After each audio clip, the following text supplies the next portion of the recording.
ఉన్నటువంటి ప్రతి ఒక్క పార్లమెంటు నియోజకవర్గాన్ని మోడల్గా తీర్చిదిద్దాలని చెప్పి ఎన్నో కార్యక్రమాలు తీసుకురావడం జరుగుతుంది.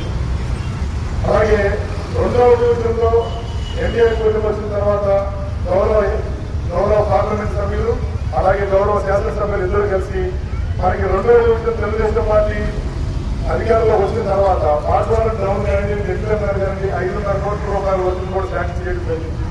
అది కూడా రాబోయే రోజుల్లో మనం శంకుస్థాపన చేసుకుంటాం రానున్న రోజుల్లో కూడా. మరి ముఖ్యంగా నేను చెప్పేది ఏంటంటే